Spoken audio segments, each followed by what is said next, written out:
pemberitaan yang positif dan benar, karena berkaitan dengan beredarnya foto, video maupun konten-konten yang bernarasi negatif, kemudian framing-framing yang menyesatkan, yang sebenarnya sudah saya sampaikan 5 hari yang lalu kalau tidak salah itu, bahwa itu hoax, tidak benar. Namun dengan perjalanan waktu ternyata foto, video, dan konten-konten itu dijadikan bahan oleh media maupun orang untuk mendiskreditkan TNI. Terus terang saya sampaikan di sini bahwa dampak dari pemberitaan yang meluas ya, terkait dengan TNI dalam kerusuhan, ya, TNI ditangkap Polri, kemudian TNI provokator, itu betul-betul bagi kami statement maupun pemberitaan itu betul-betul melukai hati para prajurit dan instansi TNI. Ya, seperti kita lihat sendiri bagaimana rekan-rekan prajurit, ya kan, itu bekerja dengan tulus ikhlas, ya, membantu Polri untuk meredam berbagai aksi kerusuhan. Ya. Jadi sama-sama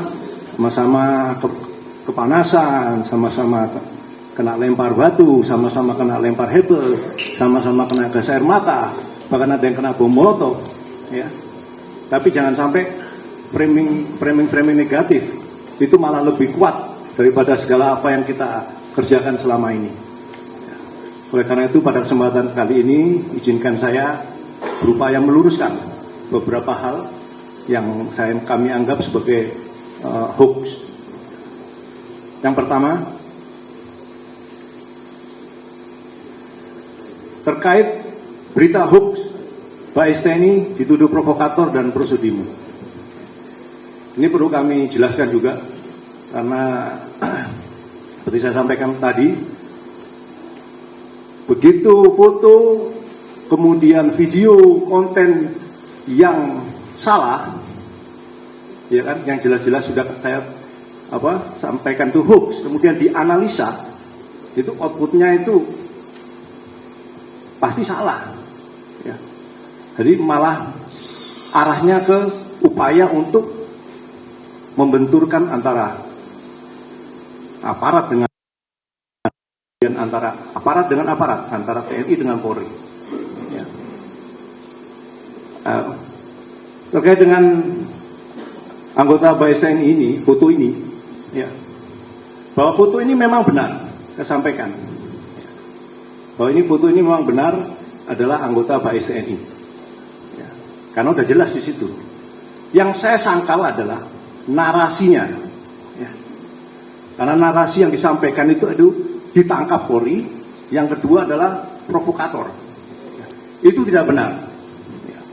Oleh karena itu saya sampaikan di sini kronologisnya, silakan nanti rekan-rekan melihat dan mencatat, ya, waktu demi waktunya, karena memang sudah kita komunikasikan dengan rekan-rekan Polri. Sampai dengan saat ini tidak ada anggota TNI yang ditangkap oleh Polri. Ya, itu supaya digarisbawahi dan disampaikan nantinya. Ya. Personel Bais TNI melaksanakan tugas intelijen, ya, sesuai dengan tugas pokoknya, bahwa anggota Bais TNI memang harus melaksanakan deteksi dini, kemudian cegah dini terhadap segala upaya-upaya ancaman. Oleh karena itu, dimanapun situasi yang sekiranya mengancam, pasti akan ada rekan-rekan kita di situ, ya, bertugas, ya, melakukan tugas negara.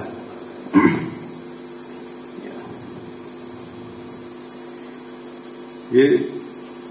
Kemudian di sektor flyover Selipi, Jakarta Barat beserta 4 orang anggota. Pukul 15.25 17.05 massa bentrok dengan pasukan Brimob di bawah jembatan flyover Selipi.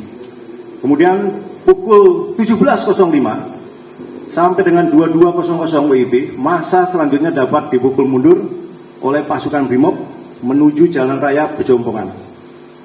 Kemudian pukul 22.00 sampai dengan 22.30, massa yang dipukul mundur terbagi dua kekuatan sampai pertigaan Bejompongan dan Ben Hill. Pada pukul 22.30 sampai dengan 23.15 WIB, pasukan Brimob yang memukul mundur massa demo yang ada di Ben Hill selanjutnya pindah memperkuat pasukan Brimob yang mengarah ke Bejompongan, sehingga Mayor SS yang mungkin rekan-rekan sudah monitor ya, karena ada surat izinnya yang terbaca jelas di situ. Sehingga Mayor SS dan rekannya pindah mengikuti di belakang pasukan Brimob yang mengarah ke Bejompongan. Pukul 23.25 WIB, Mayor SS dan rekannya memonitor UNRAS di area pom bensin. Namun Mayor SS dan rekannya berbagi jarak di area pom bensin sekitar 50 meter terpisah karena adanya asap gas air mata. Pada saat terpisah, Mayor SS duduk di atas motor yang sedang parkir di lokasi pom bensin. Selanjutnya rombongan Brimob yang mengendarai sepeda motor patroli tiba-tiba yang tertua di kelompok pasukan Brimob tersebut menarik Mayor SS dengan anggotanya dibawa ke arah mobil rantis. Nah, di sini ada percakapan ya, dari rekan Brimob dan Mayor SS. Percakapan itu yaitu Mayor Brimob menyampaikan dari Brimob menyampaikan ketua Brimob, kami tuntutan demo dengan nada suara tinggi. Kemudian dijawab, saya tidak ikut demo, Pak. Lanjut, kamu ngapain kamu di sini kalau tidak ikut demo? Maaf Bapak, saya lagi menjalankan tugas, sampaikan oleh Mayor SS seperti itu. Kamu tugas apa? Kamu dari mana? Saya dari Bais. Mana? Kamu dari Bais. Kamu pakaian preman. Kemudian yang tertua dari Brimob memaksa personil Bais tersebut menunjukkan identitasnya dengan nada suara keras sehingga personil Bais tersebut menunjukkan identitasnya. Kemudian rekan Brimob menyampaikan, kamu pangkatnya apa? Pangkat saya Mayor. Dan yang tertua dari Brimob melihat surat tugas personil Bais tersebut dan memerintahkan untuk mengambil dokumen berfoto dengan yang tertua dari Brimob kepada anggotanya. Kemudian menyampaikan, siapa yang tertua di kelompokmu? Yang tertua di kelompok saya, Pak. Selanjutnya personil Bais tersebut dilepas dari pegangan tertua, kemudian menyampaikan Mayor SS itu, maaf Pak, saya dari tadi di belakang pasukan Brimob. Sehingga alur perjalanannya dia tahu, ya, karena memang posisinya di belakang pasukan Brimob, karena sedang melaksanakan tugas juga. Ya sudah Pak, kalau begitu, selanjutnya saling berjabat tangan dan kartu tugas dikembalikan. Yang tertua Brimob langsung pergi bergabung ke pasukan Brimob lainnya. Jadi itu kronologis yang terjadi. Setelah itu yang muncul adalah itu tadi yang saya sampaikan, bukan hanya framing negatif ya, tapi itu framing yang syarat dengan kebencian ya. Karena langsung judulnya Bais provokator, Bais ditangkap Polri. Seperti yang disampaikan Wakil Panglima TNI, seyogyanya ini tidak perlu disampaikan ke media. Karena apa? Karena pertama, Mayor SS adalah anggota intelijen. Ya, sifat-sifat tugasnya adalah rahasia. Sehingga apabila terjadi sesuatu di mana, case di suatu kerusuhan atau suatu konflik, ya setidaknya